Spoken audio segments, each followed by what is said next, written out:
So here we are again. Sorry for the inconvenience, but we have a problem with updating the app. So we started a new session and we're waiting for Von Winning to join us. So I will just keep the session live, and in a couple of minutes we hope to have Andreas in our chat as well.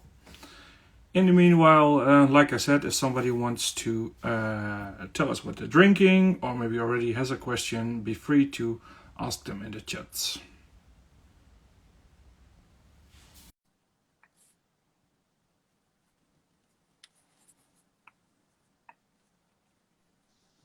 Yes. Hallelujah. This is better, Hallelujah. huh? Yeah, crazy.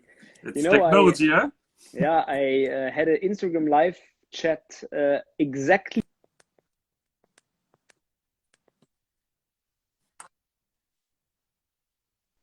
Yes. Having trouble, it seems. So it's. I have a connection problem Does here, it work but now? I'm not sure Can you it's hear on me? my end. Yeah, I think it's better. Yes. Yeah. You were I made saying you had sure. an Instagram live session a week ago. Exactly, and it worked just fine. And now it apparently needed a new upgrade. But here we are. Now I also switched off the Wi-Fi, Perfect. and the LTE is obviously better than that. So now we're good to go. It's Hello, Niels. I saw you guys are pretty active at the moment with the live sessions, because not only you, I think some of your colleagues also did some sessions. It's possible, I mean, it's the means that we have right now, and if there are requests and if people would like to chat with us, we're happy to do it. You're available. Of course. Very good. Of course. Well, I'm happy that you're here, because we met last summer when I was touring around Germany, trying the different Rieslings, amongst other wines, but a lot of Rieslings. And at some point, I ended up in the Pfalz and in Deidesheim, and I was amazed by not only the winery but also your knowledge. So it was a pleasure for me to invite you to be in the show today, and to talk a little bit about yourself and the winery and the wines and the vineyards that you have. Yeah, so thank you. Thank you I'm very glad much. that you could make it. I remember the visit very well. What feels you like gave the me good all the old wines. times. Yeah, feels like the good old times, huh? When we were able to sit in the courtyard already then with it was last year, right? It was August, last year. Already then we kept our distances and complied with all rules which were in place back then, but still we could be together and taste wine together and talk. As it should be, yeah. Yeah. So very nice. But unfortunate is not possible now, but at the moment we have this. So we try to make the best out of it. Cheers to that. Yes, I'll cheers to that as well. Yeah. So we're going to talk and tell everybody what we're going to taste today. I already posted it earlier today. So a lot of people might have seen already that we're going to go for the Reitervat. I think you have a lot of nice names, but this is one of the nicest names, maybe. Yeah. So we're going to save that for later on in the show. But first, maybe a little introduction for yourself, your background, and what you're doing at Von Winning. Yeah. So yeah, Andreas Hutwohl is my name. I'm apprenticed winemaker, and afterwards studied viticulture and enology in Geisenheim, Germany. Back then, the only university in Germany where you could do that. And also a year of studies I did in Udine, in Friuli. And pretty much, and in the meantime, of course, as it is, I worked in wineries in Italy. I worked in Australia. I've been to New Zealand, done many things, but spent quite some time in Italy as well. And then when I came back to Germany, came to Von Winning straight away. I was in the beginning much more in the cellar.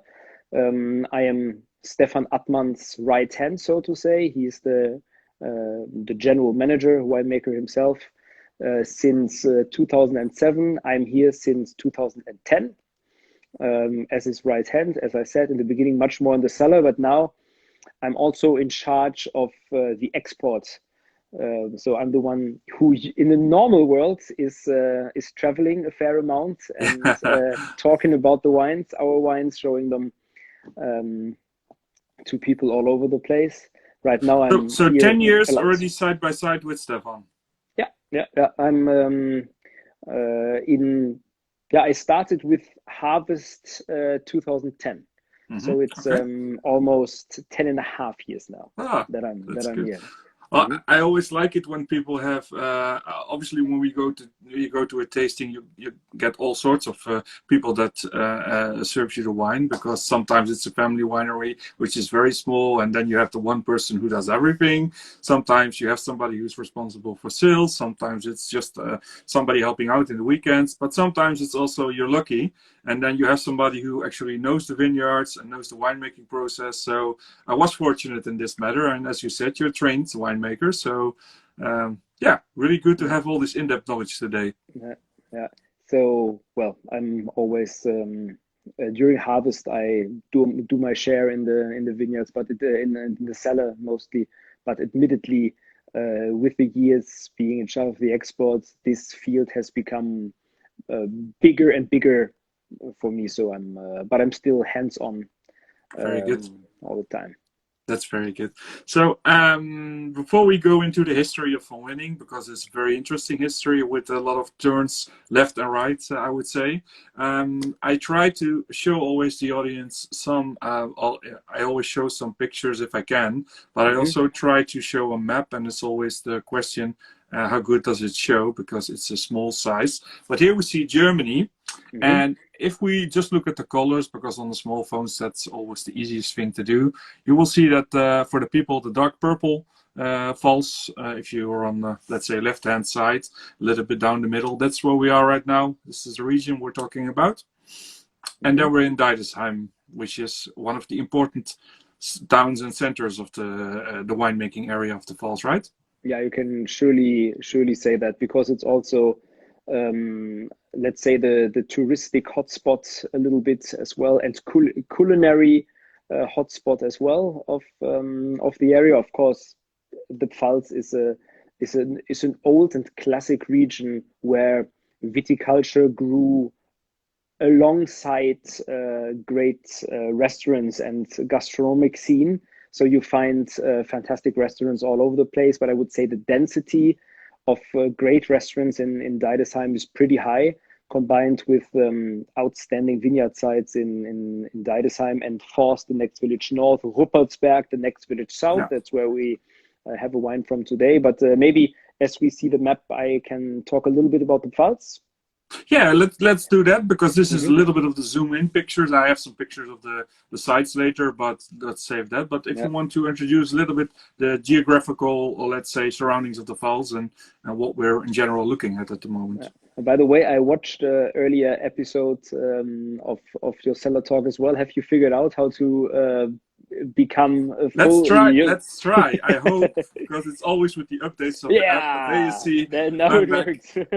I People are saw not here when for me. I always say they're here for the wine. But it's nice that I can be in the screen again. I saw when you were not able to return. We're So struggling yeah, sometimes, but we always no, it try works to fine. come on top. Yes. The So Pfalz. the Pfalz, southwest Germany. You have seen it on the picture.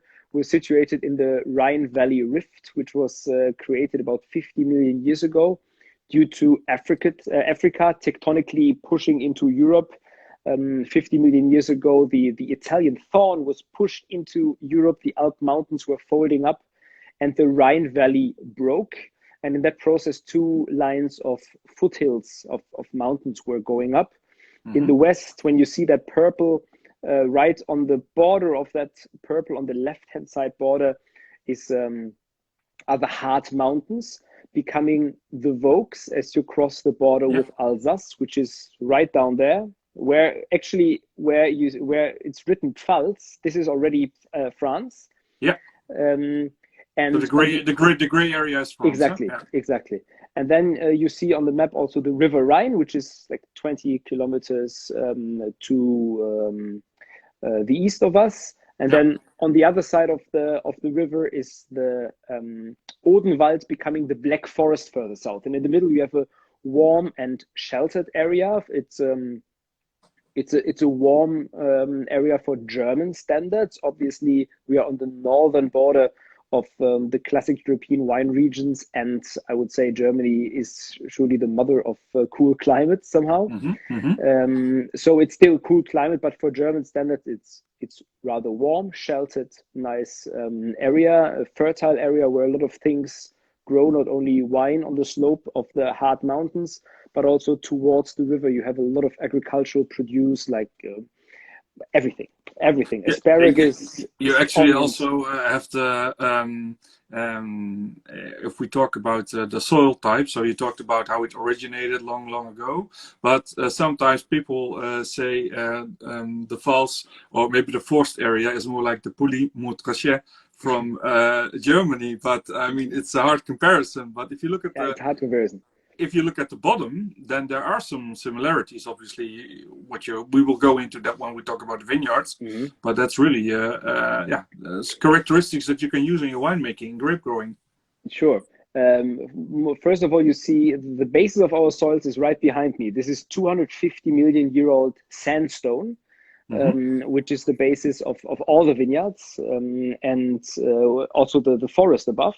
There are old quarries there where the Romans already took sandstone blocks to build their manors, because great, hey, I'm fantastically prepared. Huh? This is in Neustadt. This is from your Instagram, by the way. Yes, as you recognize it, probably. Absolutely, I took that picture. It's in Neustadt. It's an active quarry. They cut fresh blocks for all kinds of things. I mean, a lot of buildings and walls and so forth are built with sandstone. It's beautiful. 250 million years old. Romans did that already. Who brought vines here, like to all places in Europe, pretty much, or to many places in Europe? Settled here on the slopes of the Haardt Mountain, started growing vines, made wine. I live in Bad Dürkheim, in the village Ungstein, which belongs to Bad Dürkheim. And so there is an old Roman manor with the winery where they did excavations, and there is the old press house and so forth, which you can check out, which dates to about 200 or 300 Anno Domini 300 something. So long history. Of course, afterwards it has been Christian orders, monk orders, like the Cistercian, mostly the Cistercian and Jesuits, but mostly the Cistercians that developed, like in Burgundy, right? Developed varieties further, picked where to plant the different varieties, and laid the foundation for really modern winemaking, I would say. And then wineries, private estates, like also von Winning, that drove things further. I mean, we have a history. We'll talk about that later a little bit, but that goes back to 1718. So there's really a long history in winemaking and Riesling winemaking, but other varieties as well. But long story short, Pfalz, warm for German standards, based on sandstone soil. In addition, there is a lot of limestone in different parts. Actually, all of our soils are somehow limestone influenced. That you can see by pH levels, which are alkaline in the soil everywhere above 7. Even though you don't find limestone rocks lying around, like in the vineyards of Forst, like in the Ungeheuer of Forst. That's maybe, you said, the Pinot Noir. There's a lot of limestone in Forst, but there's a bit of limestone everywhere.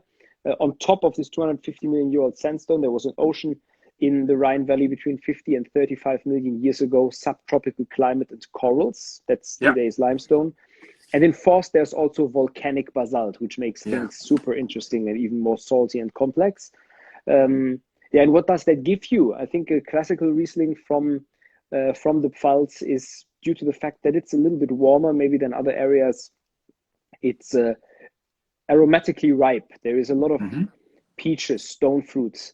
Already when they're really young, right? So we have 2019 now, but normally if I taste a Riesling from, let's say, the Mosel, is very different, obviously, but young and old is already still a big difference. But here, when you open up a young vintage, you instantly already get this this influence basically in the smell? It's a lot of physiological ripeness, phenolic ripeness, aromatical ripeness, but at a point, and that's very important, where the sugar ripeness, so the sugar ripeness of the grape is not through the roof, and the acidity is still a great backbone, because all the historically relevant sites, like all the Premier Crus and all the Grand Crus, are all on the slopes of the Haardt Mountains, where you have nice and warm days, but when the sun is setting behind the Haardt Mountains, you have shadow on the slopes in the afternoon. So a nice difference between warm days, but cool afternoons and cool nights, which is very important for elegance, for freshness, because you have good maintenance of acidity. You have great expression and concentration of fine aromas. And that's the case here. Still, it's maybe a little bit more voluptuous and lush than Rieslings from the Mosel, for example. You mentioned it, which are maybe more filigrane, more racy even, with lower pH levels, and so a lot of raciness. That's why residual sugar works so fantastically well in those wines.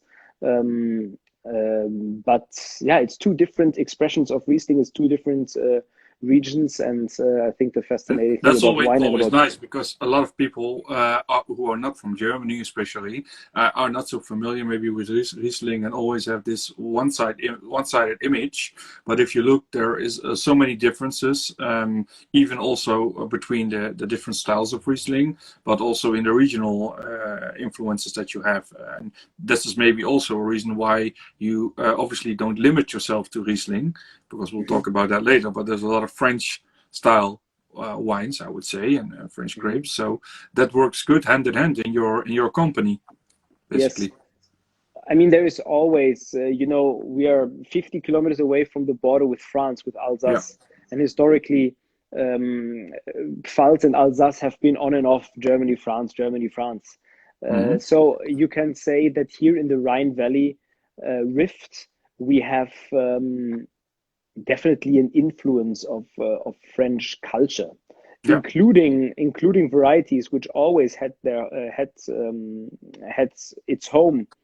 home here in the area. For example, Pinot Noir is here since hundreds and hundreds of years, as well as Pinot Blanc, Chardonnay. You find them also Sauvignon Blanc back in the days in small quantities, maybe. Also not the typical variety of Alsace, but still you find it, and today it's without a shadow of a doubt finds better conditions than ever before. But still, the history and tradition of those varieties is there. The Pfalz has always been an area which was known for its abundance of varieties, because a lot of things grow here well and find great conditions, including red wines, for example. We have a ratio in the Pfalz of 65 white and 35 red. That's unbelievable for if you compare to a lot of other German regions. But I already have one question for you on that matter, because you already said it, Pinot Noir. Yes. It's a question that I get asked quite a lot, and also sometimes I struggle myself to find an answer to that. But in Germany, we have Pinot Noir and we have Spätburgunder.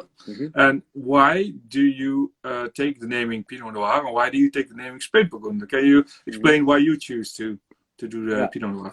So Spätburgunder is the German synonym for Pinot Noir. So it's the same variety, and you can call it both.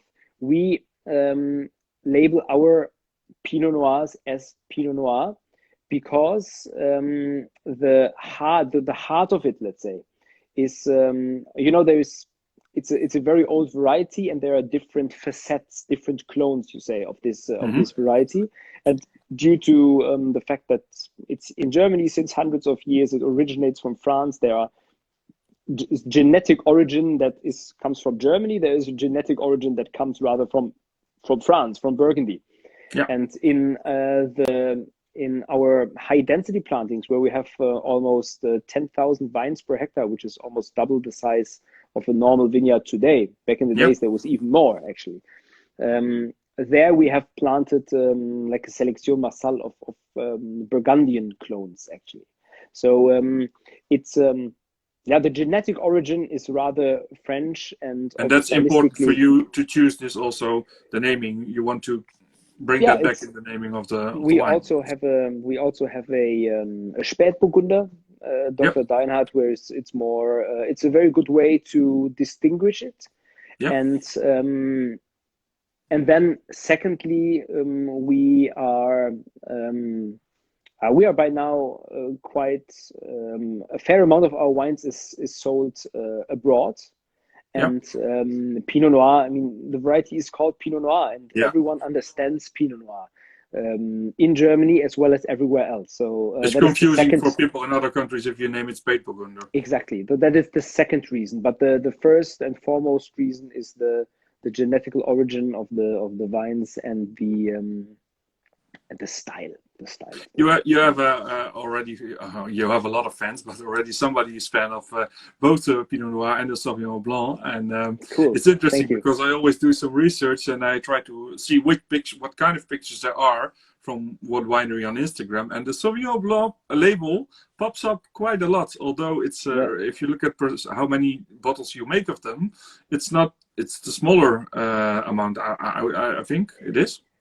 You know.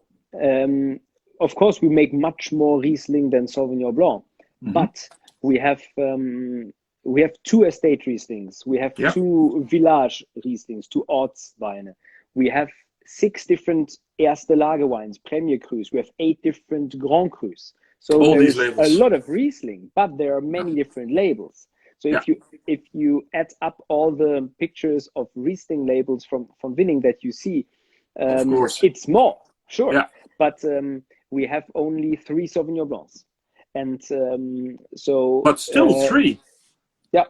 Actually, it's still quite a lot. Yes, it's quite a lot, and they are all different and very cool. Let's quickly try to find a German winery with 3 Sauvignon Blancs. That's not that easy, I can tell you. Yeah, maybe there are not many, but there are some. 100%. There are several, because Sauvignon Blanc finds very good conditions in a climate that's getting a bit warmer, and that so gives the great climate conditions. change is helping that as well. Well, let's talk more about that later, because there's a whole story about climate change there. Let's say the aromatical ripeness and the juiciness of Sauvignon Blanc, it's less green, it's less grassy. Benefits from warmer climate, yes. And the conditions are favorable to Sauvignon Blanc these days. You can clearly say that. So let's go back to the history a little bit, because we skipped that part a little bit, and I'm going to show this picture what I was showing before, because here we see, tell us what we see here, and tell us a little bit on how the estate became the estate as it is right now. Okay, so you see the main manor, you see you walk on the left, you walk into the courtyard, you walk in, we have a nice restaurant now on the left-hand side, straight through the 2 buildings that you see on the left, straight ahead, you end up in the tasting room. So this is really the winery. I told you we have a history that goes back to 1718, but the winery as it is today, by the way, I'm in the left down corner of this building I'm sitting right now. Okay. And this was all built, what you see there, between 1847 and 1850. And since then, pretty much every vintage is fermenting and aging in the cellar, in the cellars under all those buildings, which are right below me. Everything is still there in the cellars. There's no other site which you use for cellaring and for production, for winemaking, maybe, or. Yeah, I mean, it's all happening always there, on there site. in the cellar. Back in the days, we have pressed. The presses were in the courtyard, which is right behind the main manor right there. But on the picture you see on the right-hand side, behind that striped building, you see just a shadow of another structure, which is our new grape receival area. So we had additions to the cellar about 10 years ago as well. But it's all here. It's all And here. is it correct? It's hard for me to tell. It's very small, and for the rest as well. If you look at the total in the top and the back, is this the vineyards already, or what do we see Yeah, behind the yeah, yeah. buildings? This is the Greinhübel Grand Cru. This is the GG. So it's in the One back. of the. It's right in the back. It starts right behind the winery. It's one of the 8 different Grand Cru sites that we have and are able to work with. Fantastic site. One of the very few southward-facing vineyards. Sandstone and limestone in the soil. A very fine site of Deidesheim, starting right behind the house. In your backyard. Yeah, exactly. Well, Exactly. yeah. When I drove there, it's so amazing to see that in the village, around the village, between the villages, everywhere are classical old vineyards. Also, when we talk about Reiterpfad, we will point out that location a little bit more. But the name is Von Winning. Your part, or you were now. I will let you tell what it is, because I would say you were part of a group of 3 wineries, but actually there's different parts in the history of Von Winning, right? So to make it very short, the history starts 1718 with Andreas Jordan, who came from Savoy into the Pfalz and established the Jordan Estates winery in Deidesheim. And in 1849, this Jordan estate was split up between 3 children. And the 3 today wineries, Bassermann, Jordan, Reichsrat von Buhl, and von Winning, came out of this Jordan division. And back then, at this division, the estate, as you see it here, was called Deinhard, because one of the Jordan daughters was married to a Friedrich Deinhard, who came from the sparkling wine dynasty in Koblenz. But yeah, married here into the Pfalz, and they established the winery. The son of the 2 was the Dr. Deinhard, a label that we still is our second label that we still carry today. And his son-in-law was Leopold von Winning. This is from 1907 until 1918 that he ran the estate under his name, under the name von Winning, which was a prime, really a prime time of the winery. Quality was very good. The vineyard area was bigger.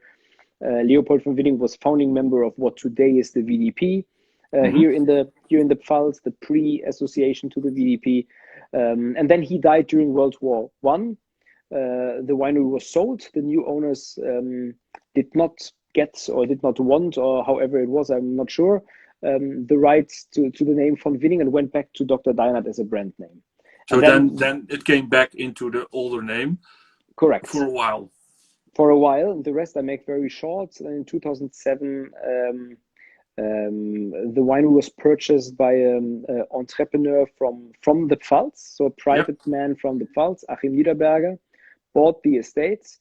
With him came Stephan Attmann as a general manager. The old name von Winning was revived. The winery is called von Winning again, with the von Winning family gave their name.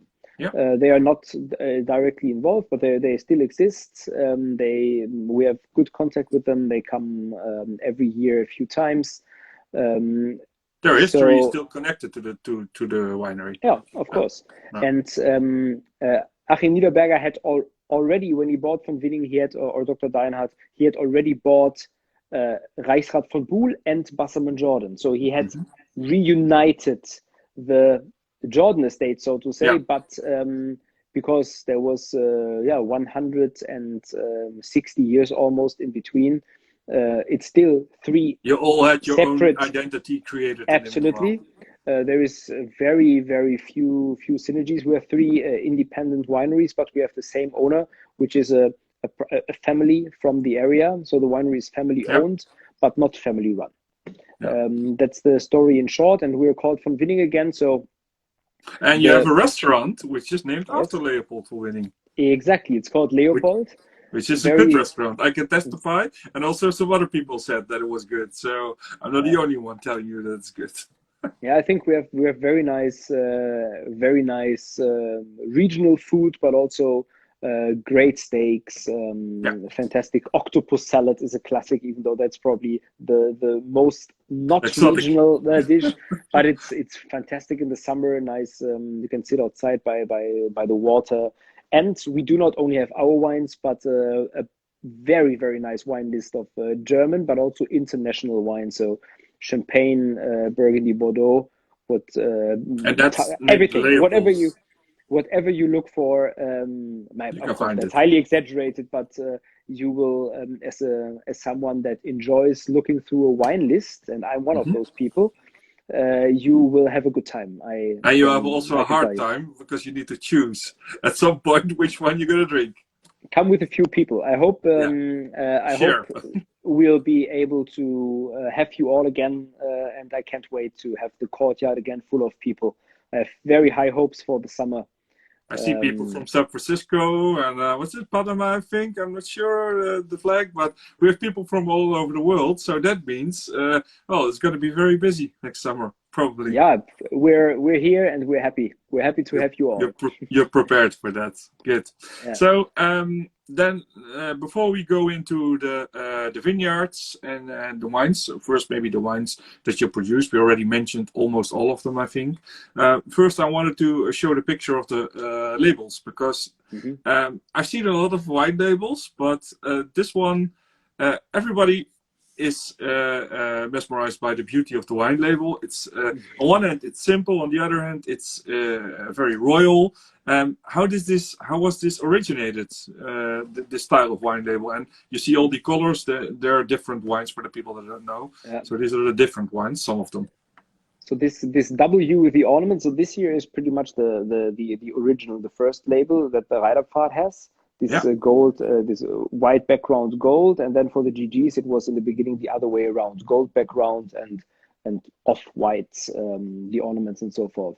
And I think it's you're right. It's a great combination of traditional but also modern aspects. The label comes from this W with the ornaments comes from an alphabet that was written by an art professor in Germany around 1900.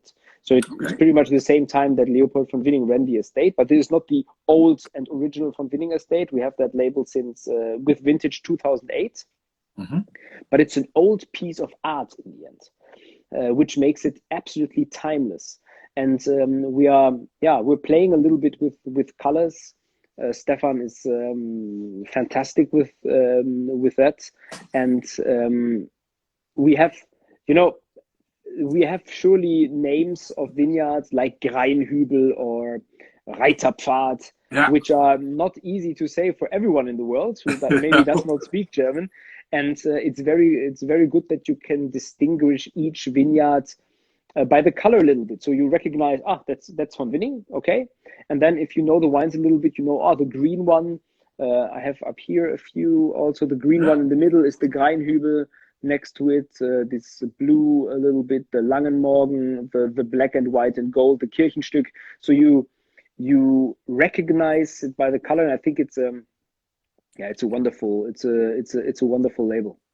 Some weeks ago, I had Belandrade in the show, and Jean was saying something similar because I don't know if you watched it or if you know the Belandrade wines, but Belandrade has for their flagship wine, a very classical orange label, which is basically an orange label, full orange with a crest on it.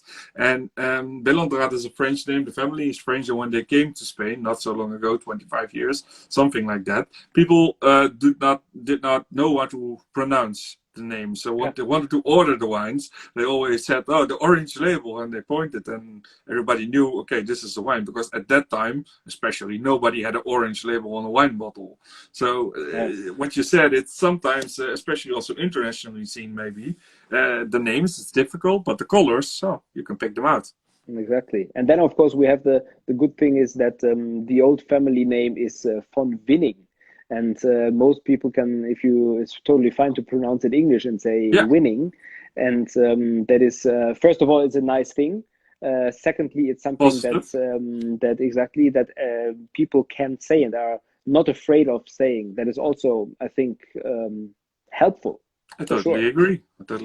So tell us a little bit about the size, how many hectares, and you already told us some of the classification, how many vineyards that you have, and which wines that you use. You have a lot, but just an overview of that.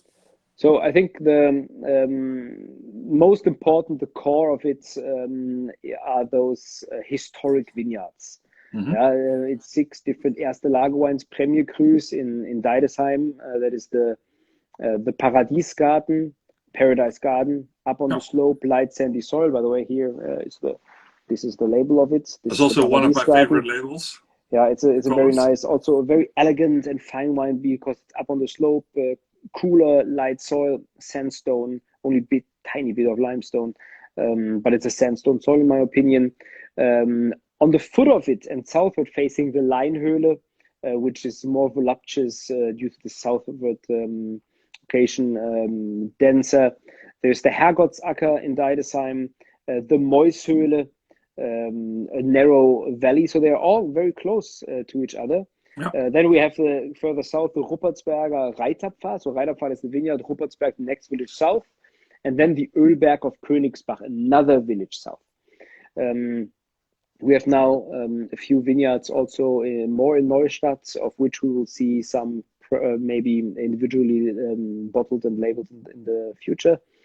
But 6 different Premier Crus, and then 8 different GGs, 8 different Grand Crus, of which 4 are in Deidesheim and 4 are in Forst. We talked about that village. The ones in Deidesheim are Kalkofen, Langenmorgen, Greinhübel, and Kieselberg. And the 4 ones in Forst are Ungeheuer, Pechstein, Jesuitengarten, and Kirchenstück, which are big names. And since centuries, they are big names. There was a time, I think, maybe you know it, you surely know it, Niels, that the German wines once were the most expensive and sought after wines in the world. And the Ungeheuer of Forst, for example, at that time, we're talking about the end of the 19th, beginning of the 20th century. The Ungeheuer of Forst, for example, was poured at the opening ceremony of the Suez Canal in Egypt in 1869. So no champagne? Surely also champagne. Yeah, but this is what is the story. That is, some people find it maybe hard to believe right now, but it's true. Huh? The first person who told me this, by the way, about the big names of Rieslings in German Rieslings in the world was Reinhard from Heimann Löwenstein. A good friend of mine. He has good stories about that, and he showed me also this whole price list. Yeah, he has this short price list where you see the cost of a bottle compared to Burgundian wines, for instance, that were at that moment not so good or well known or expensive. They were just average, I would say. You know what happened? 2 world wars, mostly the second, and then stuff. There are many and choices also in which grapes you produce, because sometimes also the choices of the different grape varieties and styles of wine didn't really help. In the Mosel, for instance, going all in the sweet direction, it was maybe too long. They banked too long on that. They should have maybe went earlier to a more dry style of Riesling. But the history is, of course, still here, and today they are still among the finest vineyards for Riesling you can find. And for us, the tradition, the history is mainly dry wine. So when you want to explain our style in a sentence, I would say we are making dry, salty, fine, and elegant terroir wines, because it's, I think, a duty to express that historic, the characteristics of those historic different vineyards. And Riesling is a variety that reflects that very well, the place where it grows. So they are dramatically different. We work very traditionally to do that, close to nature in the vineyards, and then hands-off approach in the cellar, where we ferment our wines in oak barrels of various sizes. The Reiterpfad here, for example, the Premier Crus, 2,400, 1,200, and 500 liter barrels for fermentation and aging, full lease contact for a year before bottling. With the GGs, with the Grand Crus, even longer, and smaller barrels, 500 liter barrels, and almost 1.5 years on the lease before bottling. So we have wines, I said it already, complex and salty, good mouthfeel, great structure, grape's own phenolic compounds with the tannins of the oak that gives, and I'm not talking about new oak, especially not with the Premier Crus, with the GGs. Sometimes there is one barrel or two, which is first passage, but rather roasted than toasted, right? Amber for a long time, not heavy toasting. We're not aiming for oak-driven wines, but natural fermentation that works well in the barrels, and then so you need the oxygen. Lees contact, which gives mouthfeel and prevents the wine from oxidization and gives it great aging potential. And then structure, which I think is very, very important, to together with the acidity underline the salinity, the umami, right, of the different vineyard sites. And so it's I dare to say those wines are a meal on its own, because there's so much in it that I wouldn't say that you don't have to eat for a whole day, but it's just that on its own they're really fulfilling, and it's not just something you wash through your mouth. It's really something that stays with you. Which I think every great wine does. Every great wine is great on its own because it's a great wine, but it's also a fantastic partner to foods. If you don't freak out on the foods, if it's even here with those Rieslings, with those complex, salty, dense Rieslings, which are still fruity and fresh and fine, from the classics that you think about, like fish or poultry, to a steak, to a grilled steak with a bit of sea salt, olive oil, grilled very vegetables. simple but effective. Yes. There's many options. So you're in a very good company with all those Premier Crus, Grand Crus. It's unbelievable. Then lucky for you, I think you have a feeling that you're sometimes in the play garden all the time with all the best stuff around, because the number of these great vineyards is tremendous. And then next to that, you also not just make the Rieslings, but we talked about it before. Also some other wines next to Riesling, right? Mm-hmm. Yeah, maybe a quick summary. Yeah, we talked about that already. Then we have Pinot Blanc, Chardonnay, and Pinot Noir mostly. And also the Pinot Blanc is no Weissburgunder. You have a Weissburgunder as well. Yeah, but the Pinot Blanc, we label it as Weissburgunder. Okay. Weissburgunder, yeah. It has Weissburgunder on the label. It's a little bit more in the valley towards at the foot of the Haardt Mountains on the slopes. We have historically Riesling, and also we have planted some Sauvignon Blanc there in recent years, because also that benefits very much from the nice and warm days, but cool nights and afternoons and nights. As in the valley, where you don't have the afternoon shadow, and the soils are deeper and more loamy as well because of erosion. Rieslings and also Sauvignon Blanc becomes a little bit heavier often, while Pinot varieties remain very fine and elegant. Yeah. So also really important for us, and very, very interesting in the future, because we have planted some Chardonnay in some really cool vineyard sites up on the slope. So this is going to be exciting in the next years. So history of those sites, is this new purchased sites with old vineyards, or is this a reverse vineyard sites that you already had, or? Yeah, it's vineyard sites that we already had. Yeah. There was, for example, in the Paradiesgarten, a part where there was a very old Pinot Blanc site, which we have replaced with Chardonnay now. Mm-hmm. And then we have planted a bit of Chardonnay in the Kalkofen, which is the Riesling GG site. Mm-hmm. So this is going to be super exciting. Let's give it another, let's say, 5 to 10 years, and enough really new stuff excited. To come. Yeah, I'm really excited about that. That's cool. I mean, yesterday I was in the live tasting with Philip Wittmann, and I asked the question, okay, when is going to come the next GG? Because, they also have 4 at the moment and always looking for a 5th one. And it's always interesting to hear what the new ideas have that you guys have, because every winemaker at the moment realizes himself that, things are changing quite rapidly. I mean, a couple of years ago, people said, climate change, etc., and also the way in which you produce wines, but also the preference of consumers in the market.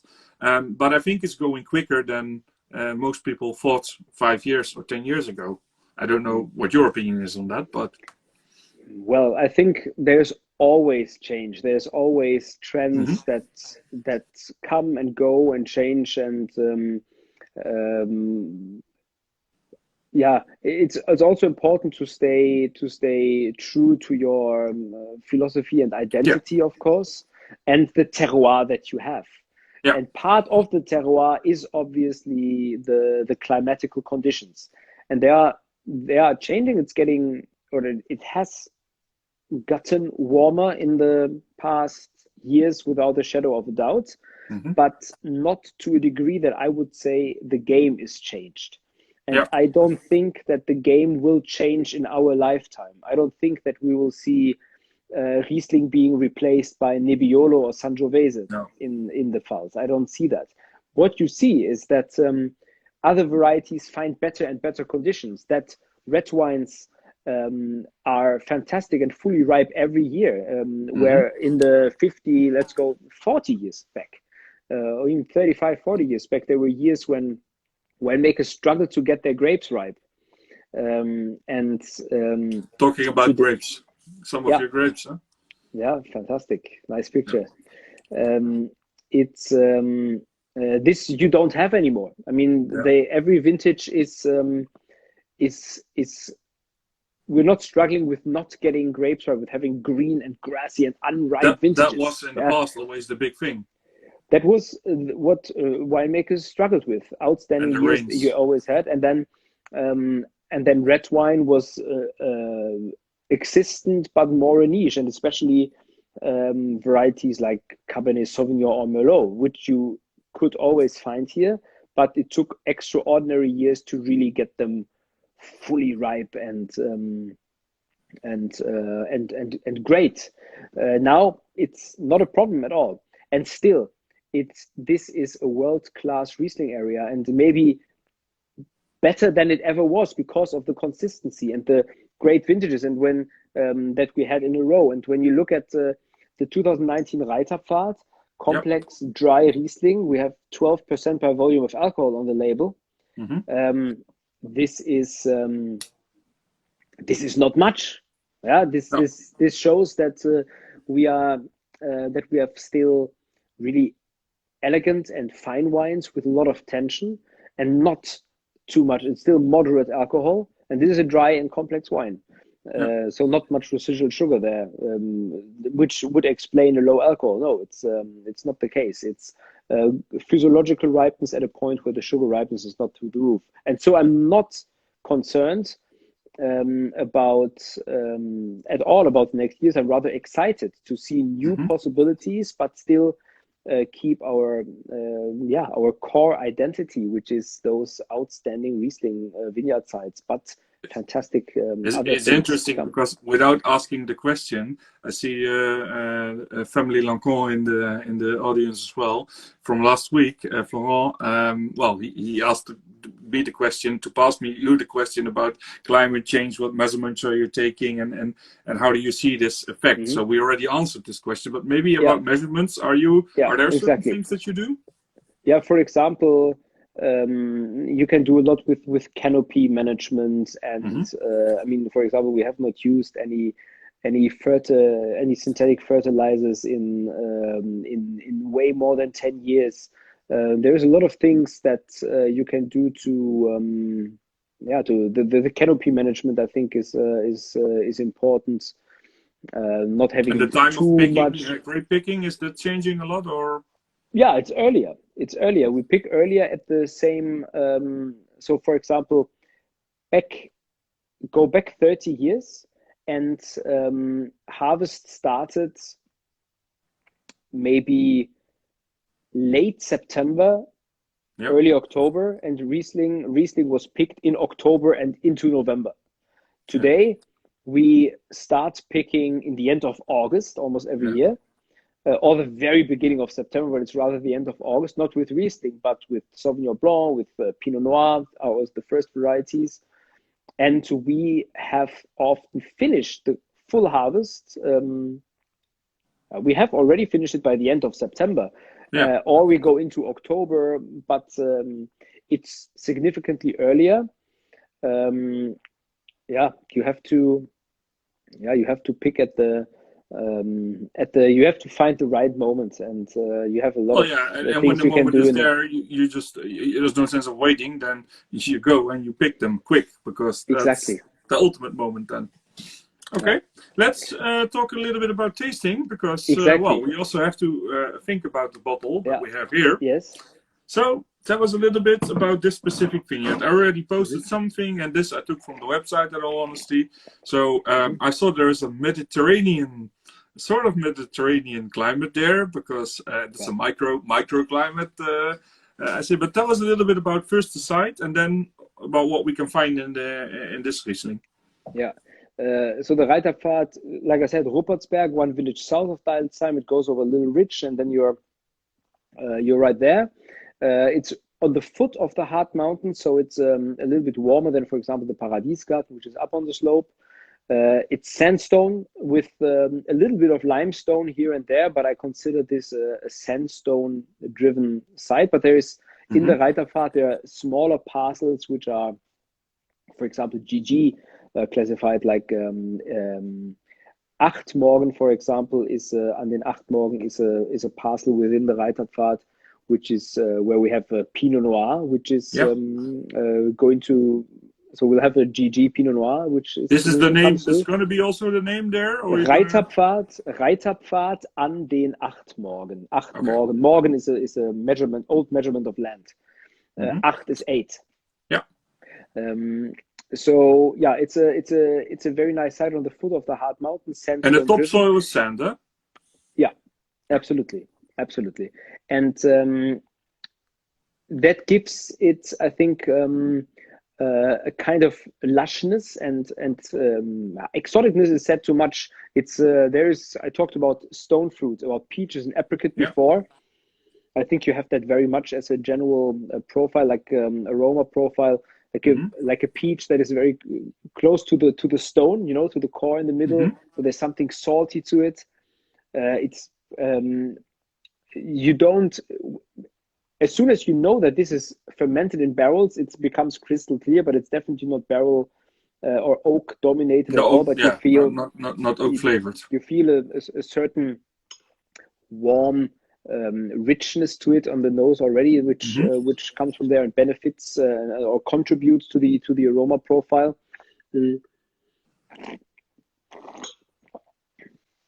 Yeah, then on the palate, you have that same. It's lush, it's complex. There's a lot going on, but then there is the clear Riesling acidity, which carries it very long. A lot of tension, good structure. It's a really mouth-watering kind of wine, which in concentration and complexity, I think, is one of the Premier Crus, one of the Erste Lage wines, which come close to the GGs, to the Grosse Gewächshaus. I said it, there are some parcels within Reiterpfad which are GG classified. And it is an excellent Erste Lage wine. So we're talking about the baby. It's always nice to say some people disagree totally on that. A baby or a mini GG, sort of less. Well, it's I would call it a very, very strong Premier Cru. That's even better, maybe. Yeah. I agree. So, and this is 2019. Tell us a little bit about this vintage, sir. Yeah, a dry and warm year, like the last years were. It's actually after 18 and after 18, which was very dry and very warm. 19 was the second where you could feel it. So we have excellent concentration, excellent quality, because the yield, the quality was low in 2019. It's so rather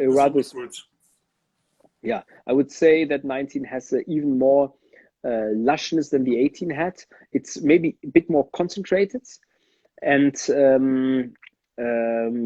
still has so much tension. Wine-wise, I think it's a great. The quality-wise, it's a fantastic vintage, which was also or is also very, very highly rated. But it's well deserved. I think 2019 is a very good vintage.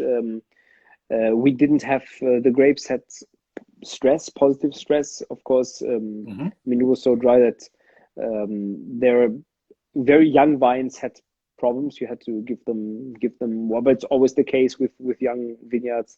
And where the soils are super sandy and the drainage is very strong. Some struggles and that you see in low yields, but it's fantastic. It's a fantastic vintage for us, and we have very little vineyards where we have water supply problems. Okay. So and great the name, vintage. and the name Reiterpfad, because we talked about it a little bit, but where does it come from for the people that don't know? Reiter is a rider, like a horse rider, and Pfad is path. So it's rider's path in the end. And it's said that when the Romans were here, they moved by a path very closely with a cavalry. And apparently this is where this old vineyard name is coming from. All those vineyard names here have old meanings. By the way, are we cut off at some time? No, I don't think so. Sometimes they used to do a maximum for 1 hour, so I think I went over time already. I became nervous. So. I became nervous No, just don't. now. We started later, so it's okay. We have some more time. Exactly. Yeah, good. So we're gonna go into the questions shortly. So for all the people, if you have questions, you can start dropping them in the chat or in the question mark box, and then we get. I somehow don't see the chat, by the way. You don't see the chat. It's sometimes difficult to see. So I always recommend people to use this question mark, and then they can enter a question there, and it comes in my inbox, I would say. So I still see frozen down there where usually the chat is. I still see where I applied to enter the live tasting. So somehow that froze there, and I don't see the chat. So you have to I can see that Cynthia is cheersing us. So at least some people are still watching, I can tell you.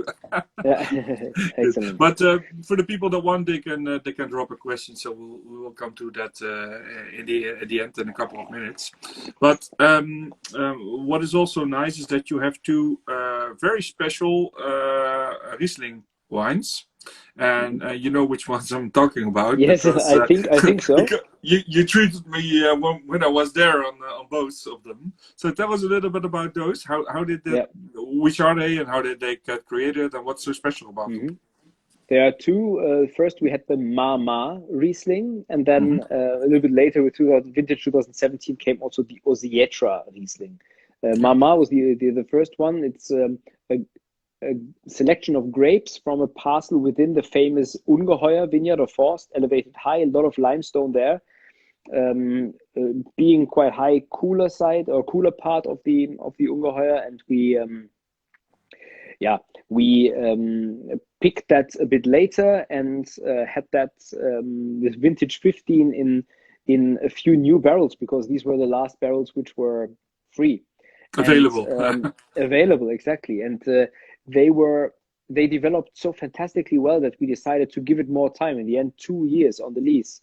And it was a not prototype Riesling, but an outstanding white wine, which in the end was, of course, clearly Riesling. And so it's really, it's super complex. There are people that say we were making Burgundian wines. Well, we ferment in barrels. With a German grape.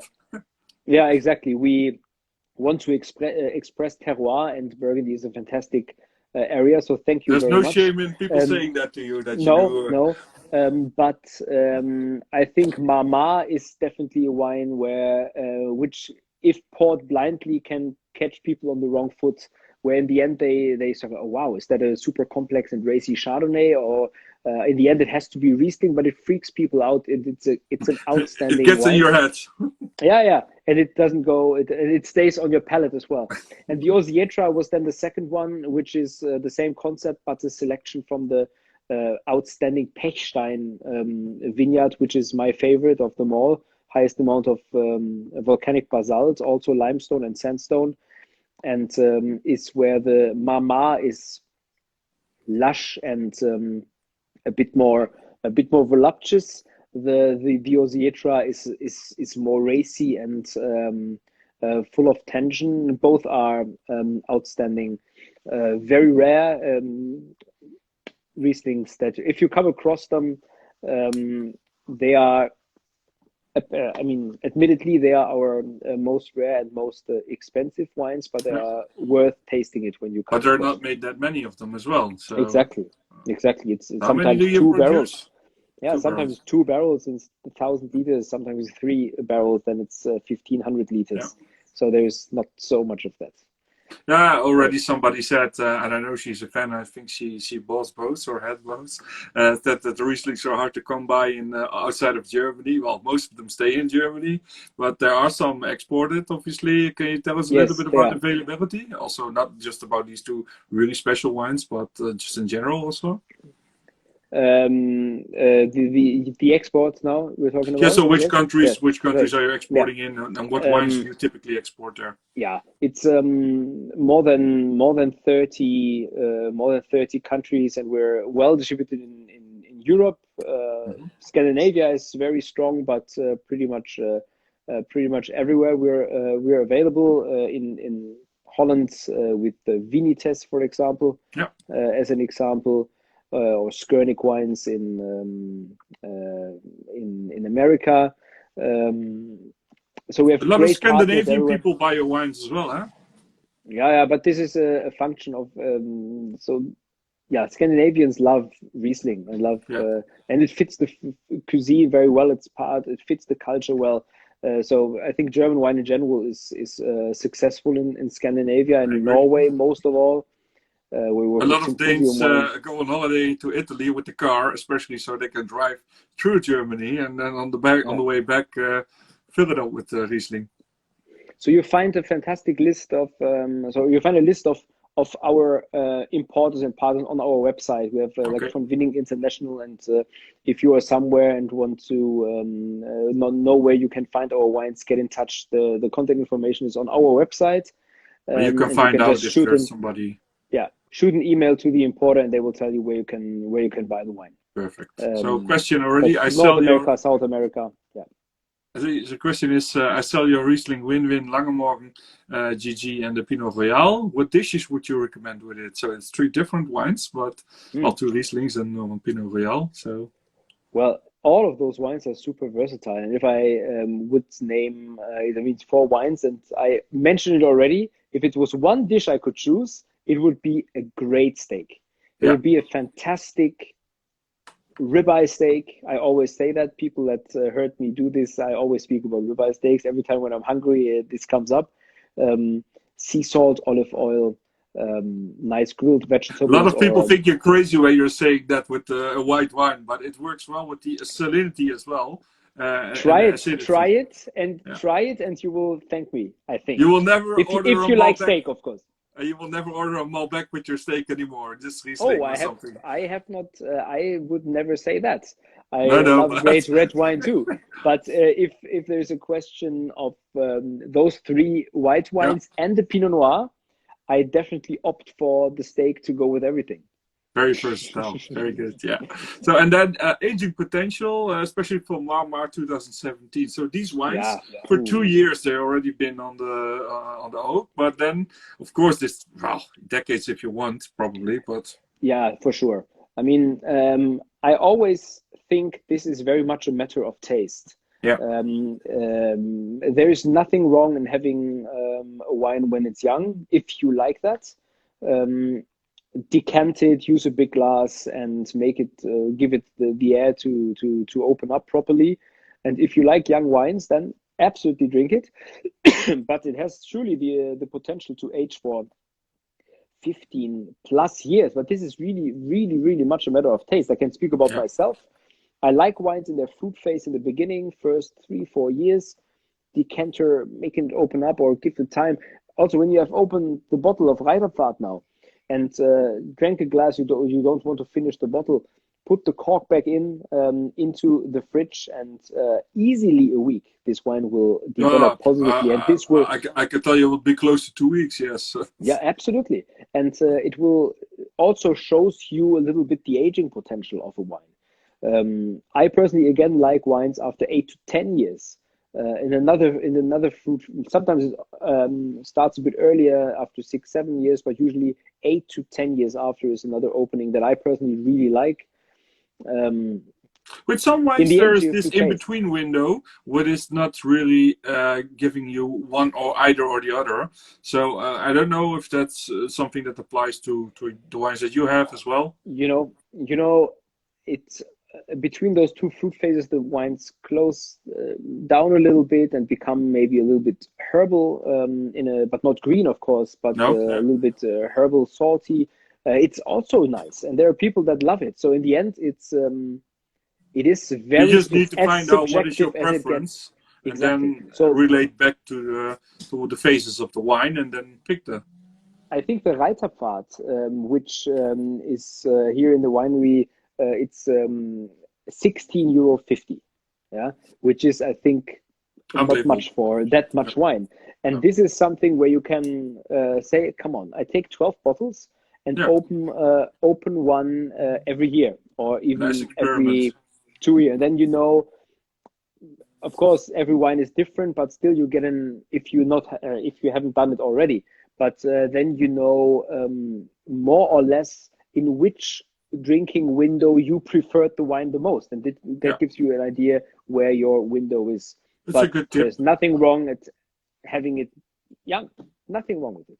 No, I agree totally. It's your wine. So that's absolutely true. So I think oysters and Riesling are a good match as well. Yeah, well, absolutely. It's super. It's very versatile. But for oysters, I would take our Sauvignon Blanc 2. Stainless steel fermented, clear, crisp, fresh, fruit-driven, exotic, juicy. This is killing it with oysters. Very good. So next week we have a guest, because I think now I answered the questions that are in the chat. So maybe some people want to ask something, they can still do it. But I will go to a guest for next week. Pardon. And Pardon is a sommelier from South Africa, and you worked with, I think, all the biggest or well-known wineries on the menus, on the cards, the wine cards that he worked with in the restaurants. South Africa, how is this? There's a lot of things going on there as well. You have a question for him as well, which we want to ask for next week? I do.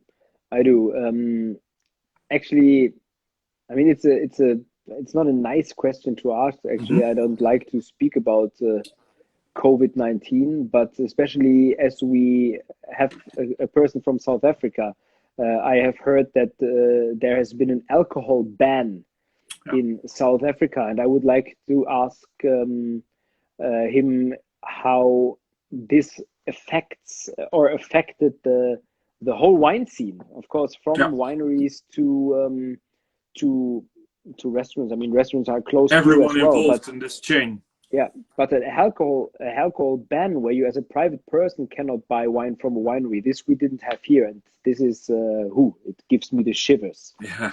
So my question is how hard was that? How do people feel? How does he feel?